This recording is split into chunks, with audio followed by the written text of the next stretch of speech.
Merci, Monsieur le Président.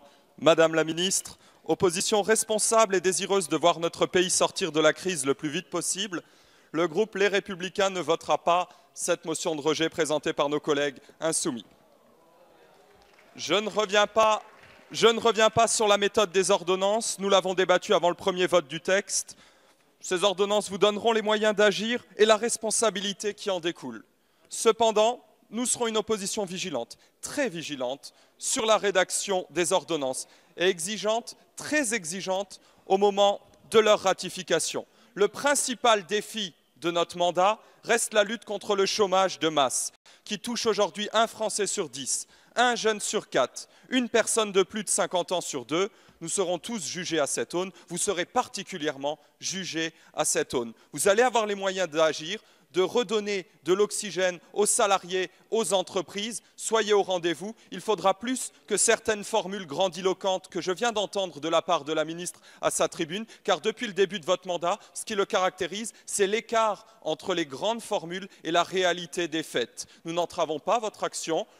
Nous vous attendons au rendez-vous de ces ordonnances. Faites en sorte qu'elles profitent à la fois aux entreprises, aux salariés et qu'elles permettent surtout de recréer de l'emploi. Merci beaucoup. Merci, Monsieur Di Filippo. La parole est à Monsieur Patrick Mignola pour le groupe MoDem. Oui, merci, Monsieur le Président. Nonobstant la force de conviction de notre collègue Panot, elle n'ira pas jusqu'à la persuasion du groupe Mouvement démocrate et apparenté. Et je relèverai simplement une contradiction principale dans son propos. Elle a relevé un certain nombre de situations inacceptables, à la fois dans des entreprises ou sur des cas individuels, que nous pouvons tous dénoncer et nous associer à elle dans cette dénonciation. Pour autant, ces cas individuels se sont bien produits sous l'empire de l'actuel Code du travail. Il ne paraît donc pas de bonne mesure de vouloir lutter contre sa remise en cause, alors même qu'il a pu produire de tels effets. Merci, Monsieur Mignola. Sur le vote de la motion de rejet préalable, je suis saisi par le groupe de la France Insoumise d'une demande de scrutin public. Le scrutin est annoncé dans l'enceinte de l'Assemblée nationale.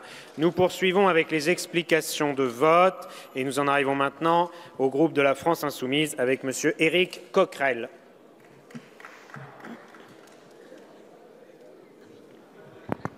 Monsieur le Président, Madame la Ministre, chers collègues, c'est assez étonnant et paradoxal qu'on veuille nous imposer de force cet été une nouvelle loi travail, alors même qu'en nationalisant STX, le Président de la République, quelque part, prouve que le libéralisme à tout craint, le désengagement de l'État, à un moment donné, rencontre des contradictions telles qu'on est obligé, fort heureusement, pour préserver un outil industriel en France, de revenir, disons, à des méthodes qui sont celles d'un État social et d'un État qui se mêle de questions économiques. Alors effectivement, nous soutenons cette motion parce que Mathilde Panot l'a très bien dit. La ministre de la Justice, qui était là il y a quelque temps, n'a pas cessé de nous expliquer qu'on ne pouvait pas légiférer pour la loi de moralisation sur tel ou tel aspect de ministre, d'exécutif, parce que ça avait été fait il y a un an et qu'il fallait laisser reposer la loi pour voir ses effets. Paradoxalement, un an après la loi El Khomri, pourquoi pousser toujours plus les feux du libéralisme? Pourquoi imposer toujours plus une inversion des normes qui fait, je vous le rappelle, qu'à 23 h le soir, vous avez été jusqu'à pousser l'inversion des normes, non plus au niveau des entreprises, mais des établissements? Pourquoi imposer une loi qui considère désormais que le travail de nuit est presque quelque chose à développer, contraire à tout ce que disent les chronobiologistes? Pourquoi proposer une loi qui induit l'idée qu'il faudrait un plafonnement des dommages et intérêts au prud'homme et qui, à aucun moment, Madame la Ministre, ne se pose le problème de plafonnement des stock options, surtout en tant que de TRH, dès lors que vous spéculez sur des licenciements? Non, j'arrête pas. Pourquoi pousser une loi qui vise toujours plus à casser le CDI au profit de CDI de projet et de CDD? Pourquoi poser une loi qui institue, par exemple, alors que ça devrait être une réflexion de fond que nous poussons ensemble, y compris par rapport au cadre, que le télétravail est l'avenir de l'organisation du travail? Tout ça a été fait en quelques jours, en plein été. C'est trop rapide, beaucoup trop rapide pour démanteler le Code du travail. Et pour ces raisons, nous appelons nos collègues à voter pour cette motion de rejet. Merci, Monsieur Coquerel. Pour le groupe de la gauche démocrate et républicaine, la parole est à Monsieur Stéphane Peu. Monsieur le Président, Madame la Ministre, notre groupe votera naturellement la motion de rejet préalable présentée par le groupe de la France Insoumise. Le texte, pour plusieurs raisons qui ont été très bien expliquées par Mathilde Panot, mais sur lesquelles j'ajouterai peut-être quelques arguments. Le premier, c'est que ce texte n'a pas beaucoup évolué par rapport à celui contre lequel nous avons voté il y a maintenant 2 semaines. Ce qui n'est d'ailleurs pas pour nous étonner, puisqu'il était assez facile pour ce texte et cette méthode de pure inspiration libérale d'établir une convergence avec la majorité du Sénat. D'autre part, nous sommes en face d'un texte de loi qui vous autorise à faire à peu près ce que vous voulez, et cela à l'abri du débat public. De plus, la concertation avec les organisations syndicales a laissé plus d'inquiétude que d'espoir. Elle n'a donné lieu à aucun engagement de votre part. Tout le monde attend donc avec crainte ce que vous allez sortir à la fin du mois d'août. Enfin, votre projet de loi constitue un changement radical de philosophie du droit du travail qui était déjà en germe dans la loi El Khomri. Et je rappelle à chacun ici, et chacun sans doute s'en souvient, que cette loi avait suscité une large réprobation dans l'opinion publique. Votre précipitation et votre méthode n'est donc pas en adéquation avec le grand débat qu'il aurait été nécessaire de mener sur cette question pour élaborer le Code du travail du XXIe siècle. Ce texte est à la fois une régression, il choisit un camp contre un autre, une minorité contre la majorité du peuple, et de ce fait, il porte en germe une fracturation dans notre pays dont vous porterez seul la responsabilité. Merci, Monsieur Peu.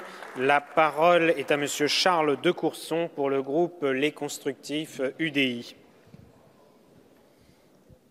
Mes chers collègues, le groupe des Constructifs votera contre la motion de rejet préalable.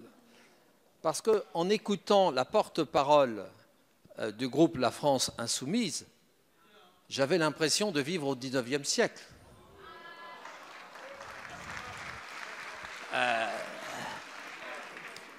Pour ceux qui ont travaillé dans les entreprises, elles sont très diverses, ces entreprises. Bien sûr qu'il y a des abus, bien sûr que ça existe. Mais on pourrait peut-être parler aussi des entreprises bien gérées, de celles dans lesquelles il y a un vrai dialogue social, au lieu de faire croire que la France, c'est une France de Zola. Eh bien, madame, pour paraphraser Jacques Brel, Mathilde n'est pas revenue. Merci, Monsieur Decourson. Dernière explication de vote pour le groupe La République En Marche, Monsieur Aurélien Taché. Merci, Monsieur le Président. Madame la Ministre, Madame la Présidente de la Commission, Monsieur le rapporteur. Une motion de rejet est aujourd'hui déposée par nos collègues de la France Insoumise contre ce texte que nous avons pourtant débattu tout au long de la session extraordinaire de l'été. Vous nous indiquez, mes chers collègues, qu'il n'y a pas d'urgence sociale dans ce pays. Le chômage de masse est une urgence sociale. Le chômage touche près de 25% des jeunes de ce pays. Vous nous parlez d'inégalités. Comment entendez-vous lutter contre ces inégalités sans lutter contre le chômage? Vous incarnez, mes chers collègues, sur ce texte la fatalité, alors que nous voulons que chacun trouve sa place dans notre société.